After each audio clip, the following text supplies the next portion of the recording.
Hello, wonderful people. Hope you are enjoying my videos. Welcome to the session on the basics of statistics part 3. ఈ వీడియోలో నేను categorical variables గురించి ఇంకా వాటిని ఎలా విజువలైజ్ చేయాలో ఎక్స్ప్లెయిన్ చేయబోతున్నాను. So what will be learning in this session, మనం ఈ వీడియోలో ఫ్రీక్వెన్సీ అంటే ఏంటి, ఫ్రీక్వెన్సీ డిస్ట్రిబ్యూషన్ టేబుల్ అంటే ఏంటి, absolute frequency, relative frequency, cumulative frequency, bar graphs, pie charts, Pareto diagram, వీటన్నిటి గురించి మనం తెలుసుకుందాం. So let's get started guys. Any questions or suggestions, you are welcome to post them in the comment section. As a quick recap, we have two types of data, categorical and numerical. అంటే మన దగ్గర two types of variables ఉంటాయి, ఒకటి categorical variable, ఇంకోటి numerical variable. Let's discuss about categorical variables right now. So ఈ categorical వేరియబుల్స్లో first and foremost important definition, or rather I would call it as a concept, frequency. So what is frequency? Frequency అంటే variable ఎన్నిసార్లు వస్తుంది అనేది తెలియజేసేదే frequency అంటే. What is frequency distribution table? So మన దగ్గర for example ఒక 4 variables ఉంటాయి. ఆ 4 వేరియబుల్స్ యొక్క ఫ్రీక్వెన్సీ ఒక టేబుల్ రూపంలో చూపెడితే ఆ టేబుల్నే ఫ్రీక్వెన్సీ డిస్ట్రిబ్యూషన్ టేబుల్ అంటాము. Next let's see what are the types of frequencies. So 3 important types of frequencies ఉన్నాయి. దాంట్లో the first one absolute. See, absolute frequency ఇంకా నార్మల్ ఫ్రీక్వెన్సీని మనం అబ్జర్వ్ చేస్తే we don't find huge difference. చాలా close relation ఉన్నట్టు అనిపిస్తుంది. But when we are dealing with the data sets we will understand the concept of absolute frequency. Next relative frequency. ఈ relative frequency అంటేనే percentage రూపంలో ఒక వేరియబుల్ ఎన్నిసార్లు వస్తుంది అని చూపెట్టేదే relative frequency. Next cumulative frequency. Cumulative frequency అంటే సింపుల్గా సమ్ ఆఫ్ రిలేటివ్ ఫ్రీక్వెన్సీస్. అంటే రిలేటివ్ ఫ్రీక్వెన్సీస్ని యాడ్ చేస్తే వచ్చేదాన్నే క్యుములేటివ్ ఫ్రీక్వెన్సీస్ అంటాం. Now let's explore these concepts in Excel. Well, మీరు ఇక్కడ చూసినట్లయితే నేను ఒక చిన్న డేటా ప్రిపేర్ చేశాను. సి లెఫ్ట్ సైడ్ ఇవి చాక్లెట్ బ్రాండ్స్, అంటే Nestle, Dairy Milk, Perk, 5 Star, Kit Kat. ఇది ఫ్రీక్వెన్సీ. ఫ్రీక్వెన్సీ అంటే here number of chocolates sold, అంటే ఎన్ని అమ్ముడుపోయాయి. సి నెస్లీ చాక్లెట్స్ 29 అమ్ముడుపోయాయి, డైరీ మిల్క్ 25, 5 స్టార్ 18, అలా టోటల్ 100 తీసుకున్నాం మనం. ఇక్కడ మనం ఒకే టేబుల్లో 5 వేరియబుల్స్ ఇంకా వాటి ఫ్రీక్వెన్సీస్ చూడగలుగుతున్నాం కాబట్టి ఈ టేబుల్ని ఫ్రీక్వెన్సీ డిస్ట్రిబ్యూషన్ టేబుల్ అంటాము. ఇంకో ముఖ్యమైన విషయం ఏంటంటే మన దగ్గరున్న ఈ కేటగరికల్ డేటాని మనం 4 వేస్గా విజువలైజ్ చేసుకోవచ్చు. ఫస్ట్ వే మనం ఆల్రెడీ చూసాము ఫ్రీక్వెన్సీ డిస్ట్రిబ్యూషన్ టేబుల్లో. Second way bar charts, third pie charts, fourth Pareto diagrams. ఇప్పుడు నేను సెకండ్ వే చూపెట్టాలనుకుంటున్నాను, which is bar charts. Bar charts అంటే ఏంటి, అసలు అవి ఎలా క్రియేట్ చేయాలో నేను ఇప్పుడు మీకు చూపెడతానండి.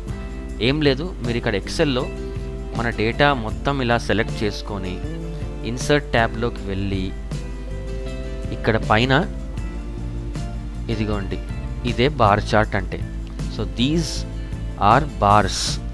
ఇక్కడ మీరు ఈ చార్ట్ని అబ్జర్వ్ చేస్తే లెఫ్ట్లో మనకి ఫ్రీక్వెన్సీస్ ఉంటాయి. ఈచ్ బార్ కింద కేటగిరీస్ ఆర్ గ్రూప్ నేమ్స్ ఉంటాయి. ఈ చార్ట్ ద్వారా మనం మెయిన్గా ఏ బ్రాండ్ పెద్దది, ఏ బ్రాండ్ చిన్నది, లేదా ఏ కేటగిరీ పెద్దది, ఏ కేటగిరీ చిన్నది, ఏ కేటగిరీ మీడియం సైజులో ఉన్నాయి అనేది మనం ఈజీగా చెప్పొచ్చు. డేటా ఎంత పెద్దగా ఉన్నా కానీ ఈ బార్ చార్ట్ని ఒక్కసారి చూసి మనం సింపుల్గా విజువలైజ్ చేసుకోవచ్చు. నెక్స్ట్ ఇంకోటి ఉంది, విచ్ ఈస్ పై చార్ట్స్. పై చార్ట్స్కి మనకి ఇంకొక ఎక్స్ట్రా కాలం కావాలి, which is called relative frequency. Relative frequency అంటే గుర్తుంది కదండి, పర్సంటేజ్. ఈ వేరియబుల్ ఈ టోటల్లో ఎంత పర్సంటేజ్ ఉంది అనేదే రిలేటివ్ ఫ్రీక్వెన్సీ. దీన్ని నేను ఎలా క్యాలిక్యులేట్ చేయాలో చెప్తాను చూడండి. సి, ఇది ఏ కాలంలో ఉంది, బి, రో 7. C, so B7 divided by ఇది ఈ సెల్ B13. ఓకే, ఈ B13ని మనం $13 పెట్టాలి. అలా పెట్టేస్తే మనకి పర్సంటేజ్ వచ్చేస్తుంది. ఈ పర్సంటేజ్ రాగానే ఇదిగోండి ఇక్కడ బాటమ్ రైట్ కార్నర్కి మనం కర్సర్ని మూవ్ చేస్తే మనకు ప్లస్ సైన్ వస్తుంది. ఆ ప్లస్ సైన్ని కిందికి ఇలా డ్రాగ్ చేసినట్లయితే మిగతా అన్ని వేరియబుల్స్కి కావాల్సిన రిలేటివ్ ఫ్రీక్వెన్సీ జనరేట్ అవుతుంది. ఫైన్. సో ఇప్పుడు మనం పై చార్ట్ ఎలా డ్రా చేయాలో నేను మీకు చెప్తాను. సింపుల్ అండి, just select the data, go to insert, click on this pie chart. ఇదిగోండి వచ్చేసింది. మనకి ఇక్కడ పైన సజెషన్స్ చూపెడుతుంది, మనకి ఏది నచ్చితే అది మనం సెలెక్ట్ చేసుకోవచ్చు. నాకు ఇది బాగా నచ్చింది, ఎందుకంటే క్లియర్గా మనకి ఇక్కడ ఇన్ఫర్మేషన్ అర్థమైపోతుంది ఏది ఎక్కువ పర్సంటేజ్ ఉంది, అది ఎక్కువగా సేల్ అయిపోతుందని. సో ఇది 29%, అన్నిటికన్నా ఎక్కువ. ఏం కలర్ ఇది, లైట్ బ్లూ ఉన్నది నెస్లే. సో నెస్లే అన్నిటికన్నా ఎక్కువగా సేల్ అవుతుంది. నెక్స్ట్ ఏది తక్కువ ఉంది, 12%. ఏ కలర్ ఉంది, డార్క్ బ్లూ అంటే కిట్ క్యాట్. చూడగానే మనం ఈజీగా చెప్పగలుగుతున్నాం ఈ పై చార్ట్ వల్ల. సో మీకు డౌట్ రావచ్చు, ఈ పై చార్ట్ ఎక్కడ వాడతాం, ఎందుకు వాడతామని. సి, మనం ఇంతకుముందు బార్ చార్ట్స్లో మనకి జస్ట్ కేటగిరీస్ ఇంకా ఫ్రీక్వెన్సీసే చూపెడుతుంది, కానీ ఇక్కడ మనకి రిలేటివ్ ఫ్రీక్వెన్సీ చూపెడుతుంది. అంటే how much percentage this variable is occupied. Next let's move on to Pareto diagrams. Now what is a Pareto diagram? అది ఒక special type of bar chart. మనం ఇంతకుముందు చూసిన బార్ చార్ట్ లానే ఉంటుంది. But here frequencies are shown in descending order. పెద్ద నుంచి చిన్న వరకు మనం ఫ్రీక్వెన్సీస్ అరేంజ్ చేసుకోవాలి. ఇక్కడ ఇంకొక ఎడిషనల్ కర్వ్ లేదా ఎడిషనల్ లైన్ ఉంటుంది which shows cumulative frequency. Well, Pareto diagrams Excel లో చూద్దాం for better understanding. Here we go. నేను ఇంతకుముందు మీకు చిన్న విషయం చెప్పడం మర్చిపోయాను. రిలేటివ్ ఫ్రీక్వెన్సీస్ అన్నీ యాడ్ చేస్తే మనకి 100% రావాలి. ఇదొక్క పాయింట్ గుర్తుపెట్టుకోండి, important. Now moving on to Pareto diagrams. దీనికి మనకు ఒక ఎక్స్ట్రా కాలం కావాలి, విచ్ ఇస్ క్యుములేటివ్ ఫ్రీక్వెన్సీ. అంతకన్నా ముందు మన వేరియబుల్స్ ఇంకా వాటి ఫ్రీక్వెన్సీస్ అన్నీ డిసెండింగ్ ఆర్డర్లో ఉండాలి. ఇది చాలా ఇంపార్టెంట్ పరేటో డయాగ్రామ్స్కి. వెల్, ఇప్పుడు మన వేరియబుల్స్ ఇంకా వాటి ఫ్రీక్వెన్సీస్ అన్నీ డిసెండింగ్ ఆర్డర్లో ఉన్నాయి. Now we are ready to calculate cumulative frequency. Now cumulative frequency ఎలా క్యాలిక్యులేట్ చేయాలి? సింపుల్ అండి. చూడండి, ఈ వేరియబుల్ యొక్క రిలేటివ్ ఫ్రీక్వెన్సీ అలానే ఉంటుంది, 29%. నెక్స్ట్ సెకండ్ వేరియబుల్ యొక్క క్యుములేటివ్ ఫ్రీక్వెన్సీ ఈ 2ని యాడ్ చేసి రాయాలి. 29 + 25 ఎంత, 54. Next in the same way third వేరియబుల్కి క్యుములేటివ్ ఫ్రీక్వెన్సీ ఈ 3 రిలేటివ్ ఫ్రీక్వెన్సీస్ని కలిపితే ఎంత వస్తుందో అది వేసేయాలి. నేను మొత్తం క్యాలిక్యులేట్ చేసి పెట్టేశాను. సో మీరు ఇక్కడ గమనించినట్లయితే మనకి లాస్ట్ వేరియబుల్ యొక్క క్యుములేటివ్ ఫ్రీక్వెన్సీ 100% వస్తుంది ఆబ్వియస్లీ. ఎందుకంటే అన్ని రిలేటివ్ ఫ్రీక్వెన్సీస్ సమ్ 100% కాబట్టి లాస్ట్ వేరియబుల్కి క్యుములేటివ్ ఫ్రీక్వెన్సీ 100% ఉంటుంది. రిలేటివ్ ఫ్రీక్వెన్సీస్ అన్నీ యాడ్ చేస్తే కూడా మనకి 100% రావాలి.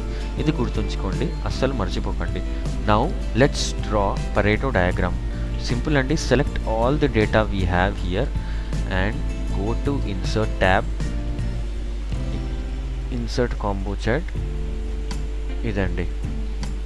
So this is our Pareto diagram. అయితే పరేటో డయాగ్రామ్ యొక్క ఇంపార్టెన్స్ నేను చెప్తాను. సింపుల్గా చెప్పాలంటే bar chart plus pie chart equal to Pareto diagrams.